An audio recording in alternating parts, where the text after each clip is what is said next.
Porque a nossa tendência é o quê? Querer mais, mais, mais. E Deus ele fala, para, calma, pensa, reflete. Você precisa mesmo disso? É o que é realmente necessário? A doação espiritual, primeiramente, ela deve ser voluntária, não deve ter qualquer coerção, né? Ser colocada ali como você deve fazer, é uma coisa que vem do nosso coração, vem do nosso relacionamento com Deus. Ela deve ser generosa, até mesmo sacrificial. Às vezes a gente vê uma necessidade, às vezes a gente vai tirar realmente uma parcela daquilo que a gente queria para poder ajudar aquela necessidade. Isso acontece às vezes, e é importante a gente ter esse coração. Ela deve ser alegre e voltada para as necessidades. A doação ser voluntária, lá em 2 Coríntios 8, fala da gente doar alegremente, né, fruto, né, de um coração grato pelas bênçãos que Deus tem nos dado. Deve ser empregada para atender as necessidades da comunidade, do auxílio aos pastores, da necessidade dos pobres, independente da igreja, irmão. Porque às vezes a gente fala, tô ofertando para a igreja que se vira com esse dinheiro e como que vai lidar. Mas a maioria das escrituras fala muito do nosso compromisso pessoal de olhar para as necessidades da sociedade e falar, olha, ajude essa pessoa. Se você pode, se você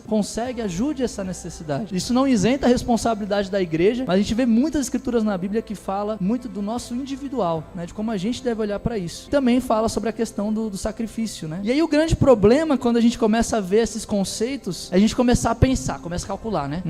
Então quanto que eu devo doar para ser generoso? Será que se eu doar 10% eu vou ser generoso? Mas se eu doar 20%, aí sim vai ser generosidade. Cara, se eu doar 50%, eu vou ser o homem mais generoso da face da terra. Ninguém vai ver. E a gente começa a colocar vários valores percentuais e números, e a gente começa a pensar quanto que eu devo doar, e a gente começa a entrar numa onda de realização de obras. Começa a quantificar, querendo comprar o favor de Deus, falando que Deus vai me abençoar, vai fazer tal coisa se eu der X% ou tanto por cento das minhas coisas. Irmãos, não é isso que a gente vê nas escrituras. Quando a gente olha para as escrituras, elas nos ajudam a não pensar quanto eu devo doar, mas é com quanto eu preciso ficar. Por exemplo, se eu vivo com X e eu estou bem com esse X, eu consigo guardar meu dinheiro, eu consigo suprir para minha família, eu consigo construir minha reserva de emergência, tá tudo bem, Deus me dá um X a mais, eu vou fazer o que com esse a mais? Vou comprar 2 carros? Vou comprar a mega televisão? Ou eu vou pensar, pô, será que eu posso fazer algo diferente com esse dinheiro? Porque a nossa tendência é o quê? Querer mais, mais, mais, e Deus ele fala, para, calma, pensa,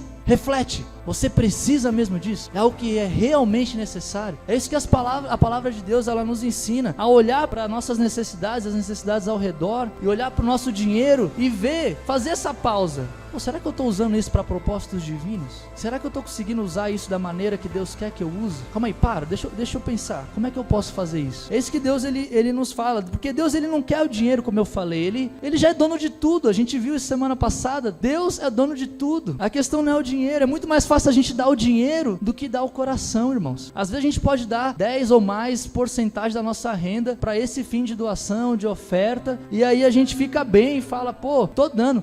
Mas no fim, aquele valor é um Pix que você faz, é como se você estivesse pagando, sei lá, um McDonald's. Não é um valor que realmente você faz diferença, que você está refletindo, que você está com o coração ali entregue. O que eu estou querendo dizer, irmãos, é que Deus ele está preocupado com o nosso coração, não com a quantia em si. Às vezes a gente não consegue doar tudo isso, mas a gente doa aquilo que a gente pode, e com o coração livre, pensando em Deus por gratidão, alegre por ter aquele valor, pelo menos, para poder doar de diferentes maneiras. Então, irmãos, isso pode ser meio contracultural, né? Quanto devo doar versus com quanto eu preciso ficar. A sociedade só fala tenha mais, mas quando Deus ele fala, olha, pare e pense, a gente começa a desenvolver um coração de doação generosa, né? E a honrar a Deus de forma genuína. Tem uma frase lá de A.W. Tozer, que ele fala assim, perante o trono do juízo de Cristo, meu serviço será julgado não por quanto eu fiz, mas por quanto eu poderia ter feito. Eu vi essa frase, me deparei com ela semana passada, tenho pensado nela ao longo desses últimos dias, queria trazer só pra gente refletir mesmo, que eu achei uma frase poderosa. Meu serviço não vai ser julgado não por quanto eu fiz, mas por quanto eu poderia ter feito. Eu falo, nossa, Deus me ajuda a ter esse coração. Eu fiquei pensando, né? Falar disso tudo, irmãos, não significa a gente ser irresponsável com o nosso dinheiro. Não significa a gente não cumprir com as nossas obrigações legais, com as nossas obrigações morais. Não significa deixar de prover para nossa família, de garantir um futuro legal para eles. A gente tá vendo isso no workshop, né, galera? A gente tá começando a ver que é possível ter uma maneira de se organizar financeiramente para que a gente possa suprir as nossas necessidades necessidades, garantir a nossa segurança futura aqui na terra, mas também acumular vários tesouros no céu, servindo a Deus também com o nosso dinheiro. É possível, irmão, a gente não precisa ganhar 10 mil, 20 mil, 50 mil, 100 mil por mês para fazer isso, com qualquer quantia que a gente tem. O nosso coração estando voltado para fazer isso, a gente se organiza, e isso é viável.